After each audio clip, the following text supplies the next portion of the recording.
Abramos a Escritura para a nossa edificação no Evangelho segundo João, capítulo 11. Evangelho segundo João, capítulo 11, faremos a leitura hoje dos versos 45 a 57, para finalizarmos o capítulo 11.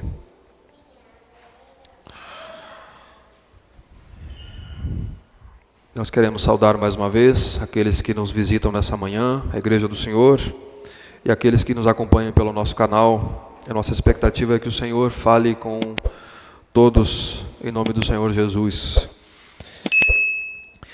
Muitos, pois, dentre os judeus que tinham vindo visitar Maria, vendo o que fizera Jesus, creram nele. Outros, porém, foram ter com os fariseus e lhes contaram dos feitos que Jesus realizara. Então os principais sacerdotes e os fariseus convocaram o sinédrio e disseram: que estamos fazendo, uma vez que este homem opera muitos sinais? Se o deixarmos assim, todos crerão nele. Depois virão os romanos e tomarão não só o nosso lugar, mas a própria nação. Caifás, porém, um dentre eles, sumo sacerdote daquele ano, advertiu-os, dizendo: vós nada sabeis, nem considerais que vos convém que morra um só homem pelo povo, e que não venha a perecer toda a nação. Ora, ele não disse isto de si mesmo, mas sendo sumo sacerdote naquele ano, profetizou que Jesus estava para morrer pela nação, e não somente pela nação, mas também para reunir em um só corpo os filhos de Deus, que andam dispersos. Desde aquele dia resolveram matá-lo, de sorte que Jesus já não andava publicamente entre os judeus, mas retirou-se para uma região vizinha ao deserto, para uma cidade chamada Efraim, e ali permaneceu com os discípulos. Estava próxima a Páscoa dos judeus, e muitos daquela região subiram para Jerusalém antes da Páscoa para se purificarem. Lá procuravam Jesus, e estando eles no templo diziam uns aos outros: que vos parece? Não virá ele à festa? Ora, os principais sacerdotes e os fariseus tinham dado ordem para se alguém soubesse onde ele estava, denunciá-lo, a fim de o prenderem. Até aqui a palavra do nosso Deus. Como é que as pessoas reagem a Jesus e as obras que o Senhor tem feito? Talvez você tenha passado por essa experiência algumas vezes. Você tenha falado de Cristo para alguém, você tenha lido a Escritura para alguém, você tenha tentado evangelizar alguém. Como é que essa pessoa tem reagido até o dia de hoje? Talvez você esteja orando por alguém. Como as pessoas reagem? Essa pergunta é importante para essa manhã. Tanto os ensinos de Jesus, tanto os seus ensinos quanto as suas obras sempre causaram impacto na humanidade até o dia de hoje. E as pessoas continuam reagindo a Jesus de maneiras distintas. Uns creem, entregam sua vida a Cristo, outros não creem, mas também não manifestam hostilidade. É uma descrença velada, é no coração. Outros, muito pior, são hostis a Jesus. Odeiam a Cristo, perseguem a Cristo, perseguem a igreja. Talvez você já tenha experimentado isso também. Mas o fato, irmãos, o fato é que em meio a tudo isso, Deus cumpre os seus propósitos e realiza a sua vontade nesse mundo de uma maneira que nem sempre nós compreendemos. Deus é totalmente outro. Deus está sempre realizando os seus planos eternos, mesmo em meio às ações más das pessoas. Isso compreende os eternos decretos de Deus e a providência de Deus. Por exemplo, a nossa confissão de fé, no capítulo 3, que trata desse assunto, parágrafo 1 diz assim: desde toda a eternidade, pelo muito sábio e santo conselho da sua própria vontade, Deus ordenou livre e inalteravelmente tudo o que acontece, porém de um modo em que nem Deus é o autor do pecado, nem é violentada a vontade da criatura. Deus estabeleceu o seu plano na eternidade e ordenou inalteravelmente o que irá acontecer, e pela sua providência, Deus executa este plano na história, no tempo e no espaço, e faz isso de uma maneira que glorifique o seu nome. Deus faz isso. Uma vez que você entende a soberania de Deus, todo o restante é consequência. Fica muito claro, todo o restante. Nessa passagem que nós lemos, nós percebemos claramente pessoas reagindo ao milagre, tomando decisões, e mesmo em meio a palavras, intenções e atos maus, sem perceberem, elas estão anunciando o plano de Deus e levando a cabo o projeto de Deus.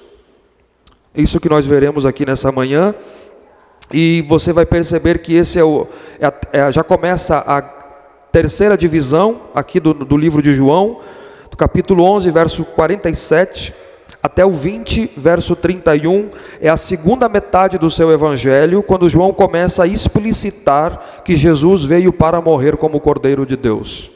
Primeiro o livro dos sinais, 7 milagres registrados, e agora o livro da paixão, o livro da glória. E o estopim disso, da sua morte, é o 7º milagre, é a ressurreição de Lázaro, que nós meditamos no domingo anterior, que é um sinal que apontou para a identidade de Jesus. Ele é a ressurreição e a vida. Esse milagre testifica que Jesus é o Filho de Deus, o enviado de Deus, o Deus encarnado que tem poder sobre a morte. É isso que nós verificamos. E hoje nós veremos então quais foram os resultados, os efeitos que este milagre causou entre o povo. Então esse é o tema da nossa mensagem, diferentes reações a um grande milagre. E nós queremos meditar nisso nessa manhã. O milagre realizado por Jesus, ele gerou 3 grandes reações. 3 grandes reações entre o povo. É isso que nós queremos ver na passagem que nós lemos. A primeira reação, acompanhe comigo aqui, está no verso 45. Muitos judeus creem em Jesus. Muitos creem em Jesus. Vejam aí. Muitos, pois, dentre os judeus que tinham vindo visitar Maria, vendo o que fizera Jesus, creram nele. Muitos daqueles que até então eram hostis a Jesus e que se opunham a Jesus e que vieram para consolar a família enlutada lá na aldeia de Betânia, vendo Lázaro sair do túmulo depois de 4 dias, pela palavra de ordem de Jesus, creram em Jesus. Muitos creram em Jesus. E não é esse exatamente o alvo do Evangelho de João ter sido escrito? Capítulo 20, verso 30 e 31, nós estamos dizendo desde o início. Ele atinge o seu alvo aqui. Estes sinais foram registrados para que creais que Jesus é o Cristo, o Filho de Deus, e para que crendo tenhais vida em seu nome. Esses judeus testemunharam o milagre e o resultado foi que muitos deles creram. Se creram, você tem que ler o Evangelho como um todo. Capítulo 10, Jesus disse isso. Se eles creram verdadeiramente é porque eles ouviram a voz do pastor. As minhas ovelhas ouvirão a minha voz e elas dirão sim, elas seguirão a mim. E é isso que nós aprendemos com a primeira aplicação, irmãos, aqui. Lembre que estes sinais que foram registrados em João, eles não têm um fim em si mesmos. Eles não foram registrados para serem um fim em si, mas para apontarem para aquele que os realiza, para Cristo e para a obra de Cristo, para a sua pessoa, para que você creia nele, para que você entregue a sua vida a Ele e reconheça Ele como Senhor e Salvador da sua vida. É por isso que eles estão registrados. Eles estão aqui para dizer que Ele é quem Ele diz ser.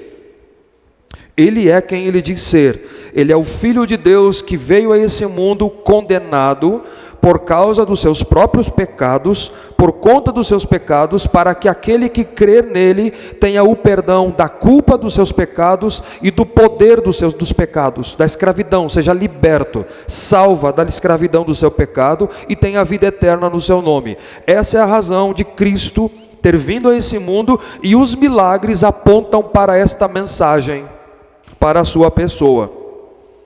De maneira que se você crer nele, você tem a vida eterna. Se você não crer, você não verá a vida, mas a ira de Deus permanecerá sobre você. Capítulo 3, verso 36, ele disse isso. A pergunta que fica é: você crê nele? Essa é a pergunta nessa primeira parte.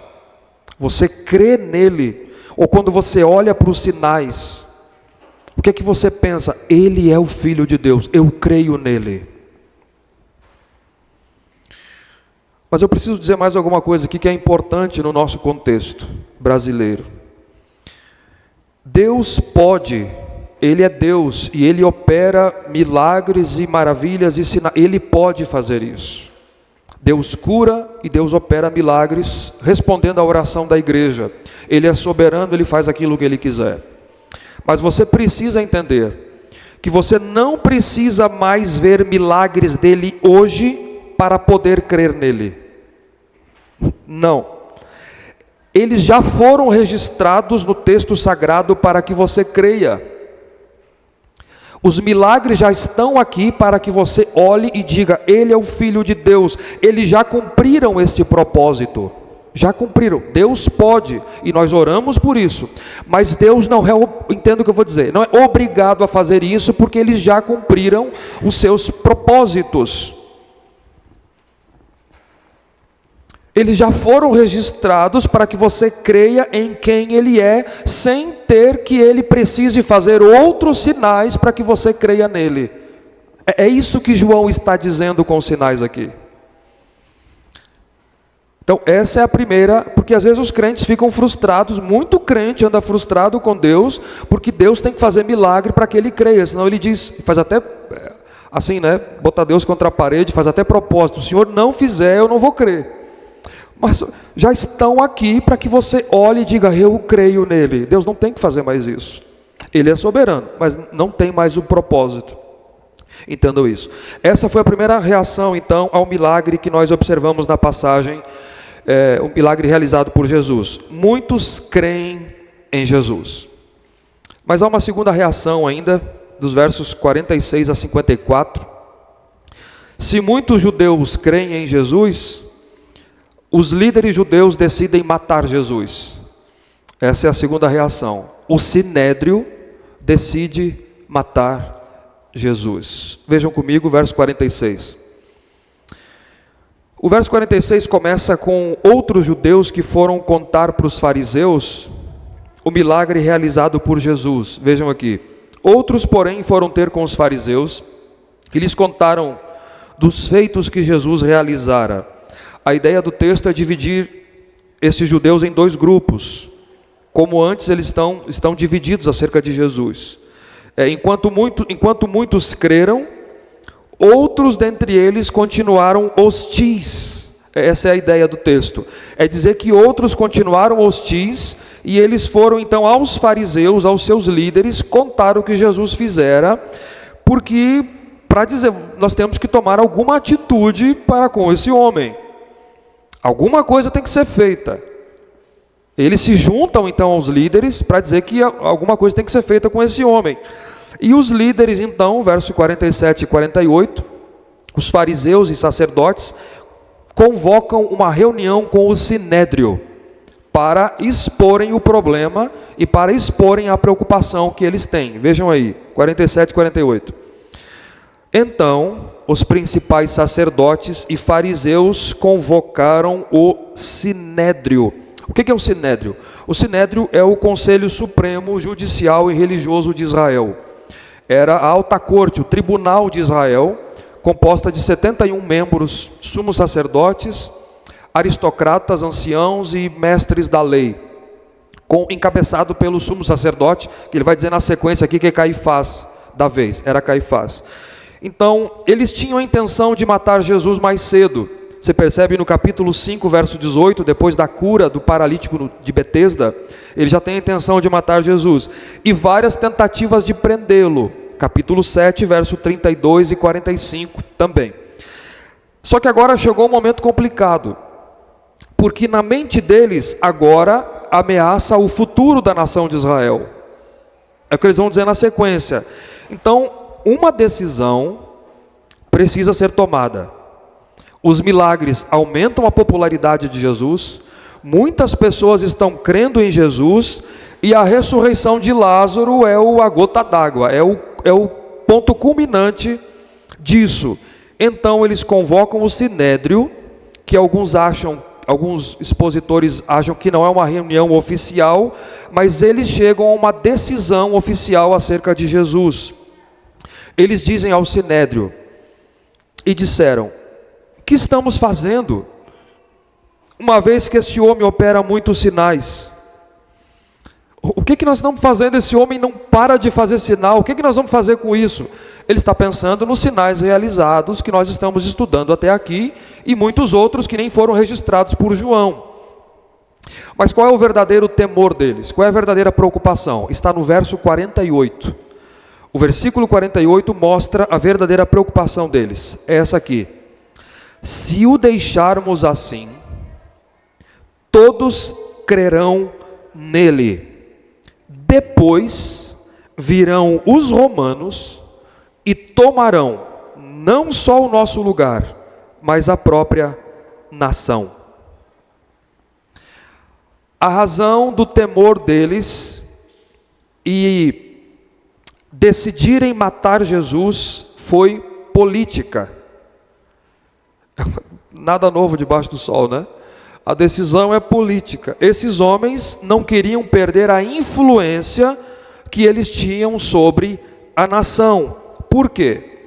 Porque da perspectiva deles, que eram autoridade em Israel, autoridade máxima em Israel, em Jerusalém, Jesus poderia causar uma rebelião, ou por meio das pessoas, um levante que forçaria os romanos, que tinha todo o controle e o poder, era o império que dominava toda aquela região, forçaria os romanos a intervir com violência, porque Roma fazia isso, sufocava rebeliões da época, resultando num controle maior de Roma sobre a região e a redução da influência dele sobre a nação.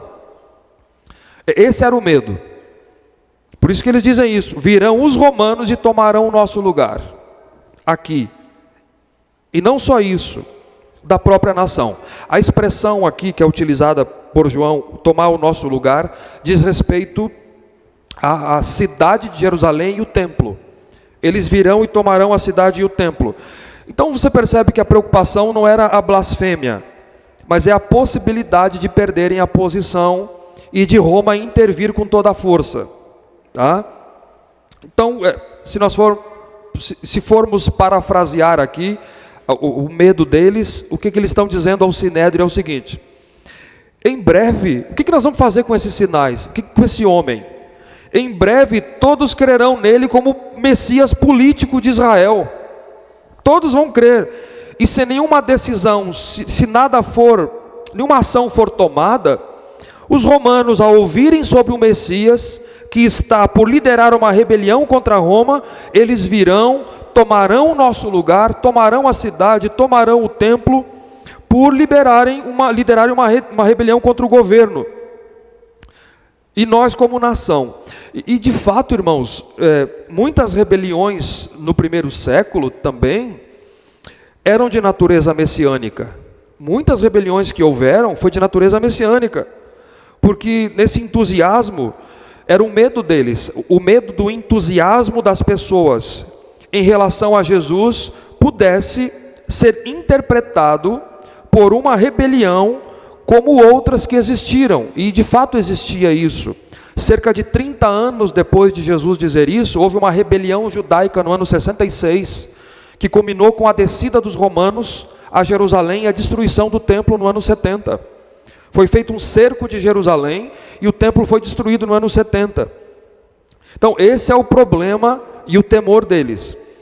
Agora o problema foi trazido pelos fariseus e principais sacerdotes, que culmina com a trama, com a decisão do Sinédrio de tirar a vida de Jesus então, porque agora se levanta o chefe do Sinédrio, que é Caifás.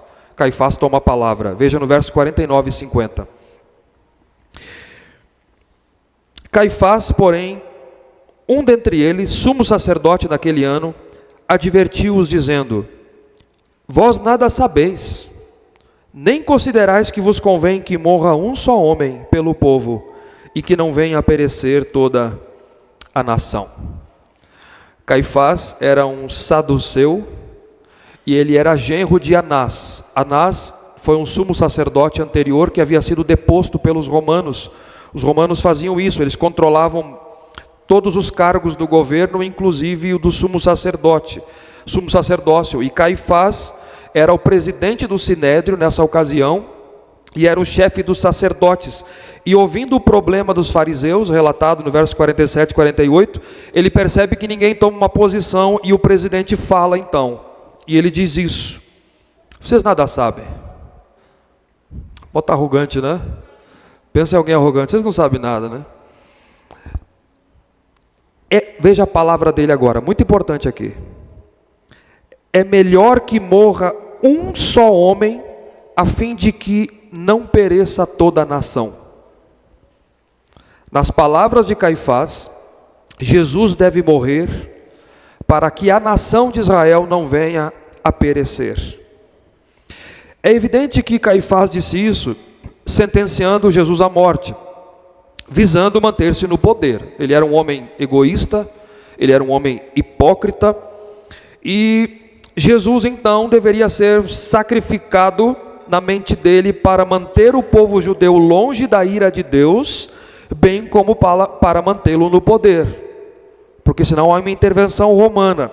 Ele não está preocupado com Jesus, apenas para remover obstáculos. A lógica dele foi a seguinte: fiquem com Jesus, ou deixem Jesus, e a nação perecerá. Matem a Jesus, e a nação será salva. Conclusão: Jesus deve morrer. Um homem pelo povo. Um homem pelo povo. E aqui, meus irmãos, é o destaque do texto agora, versos 51 e 52. O texto nos mostra como o plano do homem, ou os planos dos homens, mesmo sendo maus, acabam realizando a vontade eterna e soberana de Deus na história. Após João relatar a palavra de Caifás, João adiciona o seu comentário, nos versos 51 e 52, que dá o significado das palavras de Caifás. Vejam aí: ora, ele não disse isso de si mesmo, mas sendo sumo sacerdote naquele ano, profetizou que Jesus estava para morrer pela nação, e não somente pela nação, mas também para reunir em um só corpo os filhos de Deus que andam dispersos. Caifás, na sua maldade, ele não percebeu o verdadeiro significado daquilo que ele estava dizendo. Ele tinha uma intenção. Então João intervém com o significado espiritual nas palavras de Caifás, que assume a vez de um profeta, um sacerdote que assume a vez de um profeta. Enquanto ele fala maleficamente, planeja politicamente, ele não percebe que ao mesmo tempo Deus está falando por meio dele. E pela providência de Deus, ele expressa o plano de Deus que foi estabelecido na eternidade, que estava sendo levado a cabo na história, na época dele, diante dele e por muitos deles. O que é que Deus está falando através de Caifás? Que Jesus iria morrer em prol da nação, e não somente pela nação de Israel, mas também pelos gentios, para reunir em um só corpo, judeus e gentios crentes, os filhos de Deus que andam dispersos pelo mundo. Impressionante. O homem fala algo maleficamente e as suas palavras ganham um significado muito mais profundo do que ele possa entender.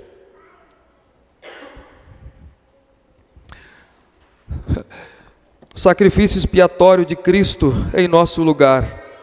Porque Deus pode, irmãos, Deus pode usar as palavras, mesmo de um homem mau, mesmo de um homem perverso, dando um sentido a elas que ele mesmo não entende, e revelando o seu plano eterno, soberano, estabelecido desde toda a eternidade. Provérbios 21, verso 1, nós lemos na liturgia: como ribeiros de águas, assim é o coração do rei na mão de Deus. Ele inclina para onde ele quer. Veja, é importante dizer isso. Ele disse o que queria dizer. Ele não era um robô, ele era um sumo sacerdote. Ele disse o que queria dizer, ele não foi forçado a dizer isso, e ele é responsável pelas palavras e pelos seus planos perversos. Ele será responsável por isso. Contudo, na providência de Deus, a escolha das palavras estava direcionada a expressar o plano divino da redenção. Elas apontavam para aquilo que Deus estava para fazer de acordo com seus propósitos eternos. E é por isso que ele profetiza essas duas verdades: a morte de Cristo pela nação, mas não só pela nação, pelos dispersos, contemplando os gentios para reunir em um só povo, em um só corpo, os filhos de Deus. Através da morte de Cristo isso aconteceu. Nós lemos na liturgia, João capítulo 10, versos 14 a 18, e Efésios capítulo 2. Judeus e gentios dispersos seriam salvos e reunidos em um só corpo. Eles comporiam a igreja de Deus, trazida por Deus até o Filho de Deus. E então Jesus disse: haverá um rebanho e um pastor. Eu ainda tenho outras ovelhas, Jesus disse, que não desse aprisco. A mim me convém conduzi-las. Elas ouvirão a minha voz. Então haverá um rebanho e um pastor. Mas a decisão estava tomada, verso 53. Desde aquele dia, resolveram matá-lo. Desde aquele dia resolveram matá-lo. Você sabe qual que é a ironia do texto? O texto tem algumas ironias aqui. A primeira é que logo depois do maior milagre de Jesus narrado por João, da ressurreição, os religiosos tentam matar aquele que ressuscita o morto. É uma ironia do texto. E a segunda, ao Caifás dizer isso no verso 50, ele nem percebe. Irmãos, acontece exatamente o oposto. Exatamente o oposto aconteceria. Quando os judeus mataram a Jesus, eles selaram o seu destino. No ano 70, os romanos vieram a Jerusalém e destruíram o templo, e a nação pereceu. A nação pereceu. Exatamente o oposto. Verso 54, Jesus, percebendo a hostilidade e a trama dos líderes, provavelmente tomando conhecimento dessa decisão, do verso 53, decidiram matá-lo. E sabendo que a sua hora não havia chegado ainda, Jesus deixa Jerusalém outra vez. Vejam aí, de sorte que Jesus já não andava publicamente entre os judeus, mas retirou-se para uma região vizinha ao deserto, provavelmente o deserto da Judeia, para uma cidade chamada Efraim. Era uma pequena vila, uma aldeia de 20 a 24 quilômetros a nordeste de onde Jesus estava, e ali ele permanece com seus discípulos. Por quê? Porque a sua hora está submetida ao plano trinitário. A minha hora não chegou, está submetida ao plano do Pai, e Jesus disse: eu tenho autoridade para entregar a minha vida, ninguém a tira de mim, eu a dou voluntariamente e eu reassumo ela voluntariamente também. É assim que nós percebemos a segunda reação ao milagre de Jesus. Os líderes judeus decidem matar Jesus. Muitos creem, em primeiro lugar, e em segundo lugar, os líderes judeus decidem matar Jesus. O que é que nos ensina isso, irmãos? Algumas verdades como aplicação. Primeiro, houve rejeição a Jesus, continuou havendo rejeição a Jesus, e continuará havendo rejeição a Jesus na história desse mundo. Muitos rejeitam veladamente, no coração. Você conversa, e na vida prática, às vezes professam, mas a vida não condiz com isso. Muitos ainda reagem com ódio, com trama, com perseguição. A história da igreja está aí. Os 3 primeiros séculos a igreja foi massacrada, foi perseguida. Os cristãos foram mortos de diversas maneiras. E a história da igreja está aí para mostrar isso. Ou ainda hoje, em muitos países fechados ao cristianismo, que a igreja continua sendo perseguida e cristãos tendo suas vidas ceifadas e morrendo pela fé em Jesus Cristo. Ou talvez como em nosso país, que há uma perseguição mais velada, mais em ideias, leis que são elaboradas e passadas por conta do ódio velado ao cristianismo contra nós e contra os nossos filhos, que nos atingem, deboche, chacota, ou seja, a rejeição se manifesta de muitas maneiras. A pergunta é: como é que você reage à mensagem do Evangelho, com tudo que Jesus disse que é, com tudo que Jesus fez? Qual é a sua reação à mensagem do Evangelho e aos milagres de Jesus? Como é que você reage a isso, hoje, nessa manhã? Porque se você rejeitar a Cristo, seja veladamente, ou seja com trama, com ódio à igreja, você irá perecer. Você irá perecer. Foi isso que Jesus disse para Paulo: por que você me persegue, Saulo? Ele está perseguindo a igreja. Por que você me persegue? Perseguir a Cristo é perseguir a igreja de Cristo. Perseguir a igreja de Cristo é perseguir a Cristo. Outra coisa que nós aprendemos aqui é: se você que é cristão e sente que está sendo perseguido simplesmente por ser cristão, não por seus pecados, mas simplesmente porque você é cristão. Se você está passando por isso, se alegre nisso. Se alegre com isso. Porque Jesus diz em Mateus 5, versos 10 a 12: bem-aventurados que são perseguidos por conta da justiça, porque deles é o reino dos céus. Bem-aventurados sois vós, quando por minha causa vos injuriarem e vos perseguirem, e mentindo disserem todo mal contra vós. Regozijai-vos e exultai, porque é grande o vosso galardão nos céus, porque assim perseguiram os profetas que vieram antes de vocês. Se alegre, não desanime. Paulo escreve a Timóteo dizendo que todos aqueles que querem viver piedosamente em Cristo Jesus padecerão perseguições. Então talvez, irmãos, você não esteja sendo perseguido mais do que deveria, porque talvez falta piedade. Talvez falta piedade em nós, porque o texto sagrado diz que aquele que quer viver piedosamente em Cristo Jesus padecerá perseguição. Alguns autores chegam a dizer que a igreja brasileira precisa de uma perseguição por conta do contexto do Evangelho no Brasil, o jeito que está, precisa de uma perseguição. Porque a igreja, quando mais se manteve pura na história, foi nos momentos de perseguição. A igreja mais se tornou pura e mais cresceu quando ela foi perseguida. Porque os cristãos sem isso vivem assim. E aí não tem perseguição, não tem nada, ninguém fala nada, tudo certo. Pensa como o mundo, fala como o mundo, age como o mundo, raciocina. Os diálogos são parecidos. Talvez falta piedade, mas se você está passando por isso, por sua piedade, não desanime, se alegre, se regozije. E por último, os eternos decretos de Deus, a vontade soberana de Deus.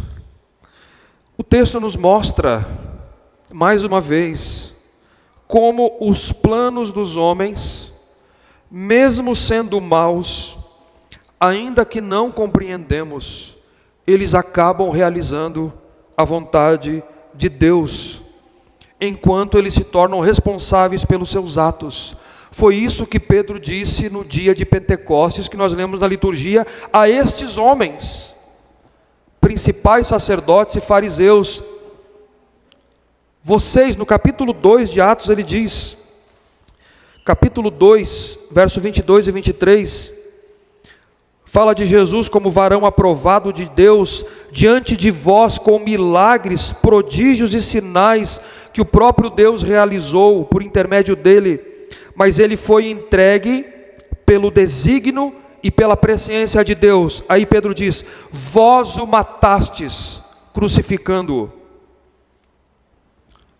pela mão de iníquos. Vocês são responsáveis por isso, mas ele foi entregue pelo desígnio de Deus. Levantaram-se os reis da terra, a uma, Herodes e Pôncio Pilatos, para fazerem tudo o que a tua mão e o teu propósito predeterminaram.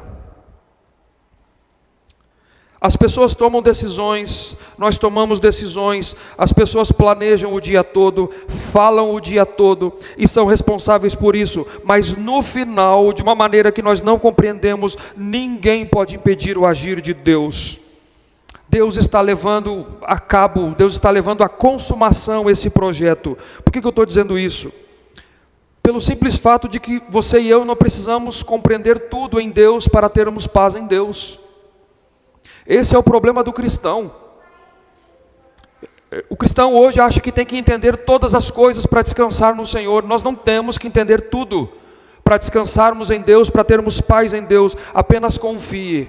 Por mais difícil que pareça, por mais difícil que esteja, confie na palavra de Deus, confie sua vida, confie a sua casa, confie o seu futuro, confie os planos que você estabelece, que você nem sabe se vai chegar lá. Confie em Deus. Num Deus que tem o controle soberano e absoluto do mundo que Ele criou, das criaturas que Ele criou e das ações delas, particularmente da vida dos seus eleitos, da igreja dEle, eleita por Ele desde toda a eternidade, e tudo Ele faz da minha e na sua vida para o louvor da sua glória. Uma vez que você entende isso, você descansa nisso. Você descansa nisso. Sabe por que cristãos ficam ansiosos? Agora eu tenho que tocar num ponto. Sabe por quê? É a sua frustração em não ser Deus.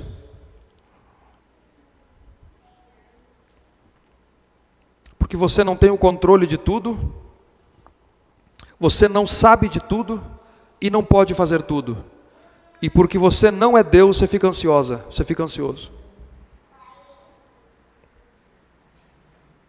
E depois vai buscar isso numa terapia.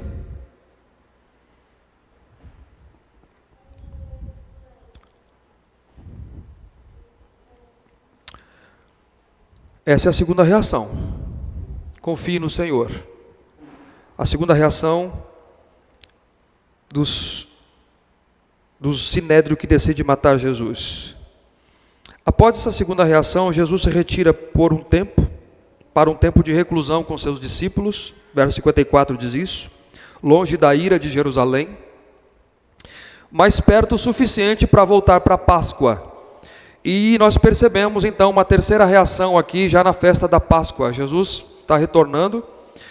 Se a primeira reação, muitos creem em Jesus. A segunda reação, o sinédrio decide matar Jesus.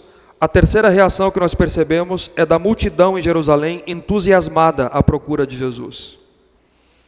A multidão em Jerusalém entusiasmada, em excitação à procura de Jesus. Veja comigo, estava próxima, verso 55, a Páscoa dos judeus, e muitos daquela região subiram para Jerusalém antes da Páscoa para se purificarem. A Páscoa era uma daquelas 3 grandes festas judaicas, onde todo homem judeu deveria comparecer pelo menos uma vez ao ano. Ela celebrada uma semana de festividade. O mundo todo disperso pelo Império Romano subia ou se dirigia para Jerusalém. E por causa dos sacrifícios que eram feitos no templo, haviam rituais de purificação. Os judeus se purificavam lavando o seu corpo, as suas roupas, para poderem entrarem no templo para adorar. E muitos daquela região, do verso 54, para onde Jesus foi, foram a Jerusalém para se purificarem cerimonialmente antes da Páscoa. E lá, verso 56, procuravam Jesus. E estando eles no templo, diziam uns aos outros: que vos parece? Não virá ele à festa? A ressurreição de Lázaro causou um grande alvoroço entre esses judeus aqui, que foram para a Páscoa em Jerusalém. Então eles estão alvoroçados, de tal modo que eles perguntam: onde é que está ele? Será que ele vem? Será que Jesus vai comparecer aqui na Páscoa? Veja, irmãos, que essa procura não é por fé verdadeira, é por curiosidade, é por entusiasmo, é por mera excitação. Não é uma declaração de fé na pessoa bendita do nosso Redentor. O que vocês acham? Aquele burbúrio. Jesus foi o tema da Páscoa. Jesus se tornou o tema principal da festa da Páscoa. Era grande a curiosidade. Ainda hoje é assim, não é verdade? Ainda hoje é assim. Muitos vêm à procura de Jesus, como por exemplo a igreja, apenas por curiosidade. Como é que será que é lá? Será que a música é boa? Quero ver como é que o Emanuel canta. Será que o pregador é bom? Será que ele prega? Será que ele vai falar o que eu quero ouvir? Como é que será que é aquela igreja? Curiosidade.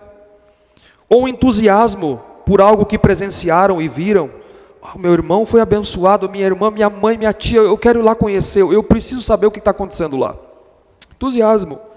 Ou por buscar algum tipo de resposta que a pessoa não encontra, está desesperada procurando algum tipo de resposta, ou para ver como as coisas são, muitas razões, mas não creram verdadeiramente. O ponto é que é uma fé superficial, é uma curiosidade, é algo superficial que não transforma a vida de ninguém, porque o que transforma a vida de alguém é a entrega pessoal ao nosso Redentor. Cristo Jesus transforma o coração do pecador, e isso não parece que há aqui. Provavelmente também essa multidão entendia que Jesus não viria por conta da ordem do Sinédrio do verso 53. Veja o verso 57 agora. Ora, os principais sacerdotes e os fariseus tinham dado ordem para que, se alguém soubesse onde ele estava, denunciá-lo a fim de o prenderem. Então, uns o procuravam por curiosidade, por entusiasmo, por excitação, por causa do milagre. Outros buscavam Jesus a fim de prendê-lo para o matarem, porque o Sinédrio decidiu. Eles estão determinados, nós vamos matar Jesus. E como eu disse aqui, inicia o livro da paixão, o livro da glória, vai até o capítulo 20, verso 31, quando João começa a explicitar que Jesus veio para morrer como um cordeiro de Deus na mão de iníquos. Eu quero encerrar essa mensagem com algumas aplicações. Irmãos, primeiro nós concluímos como as pessoas reagem a Jesus e aos ensinos de Jesus e às obras de Jesus. No primeiro século, após o milagre extraordinário realizado por Jesus, 3 reações surgiram entre o povo que nós vimos aqui. A primeira, muitos creem em Jesus. A segunda, o Sinédrio decide matar Jesus. E a terceira, a multidão em Jerusalém fica entusiasmada à procura de Jesus. Como é que você reage a Jesus?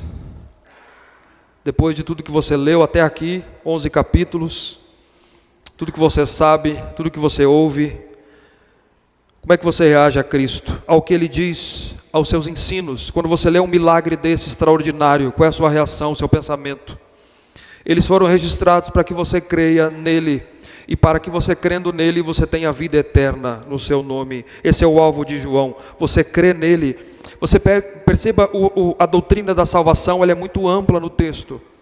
Esse aspecto soteriológico da salvação. A fé exerce um papel importante, se você prestou atenção. Quem crê, ainda que experimenta a morte, viverá. Verso 25. Todo que vive e crê nele, não morrerá eternamente. Verso 26. Marta crê que Jesus é o Messias. Verso 27. Quem crê, verá a glória de Deus. Verso 40.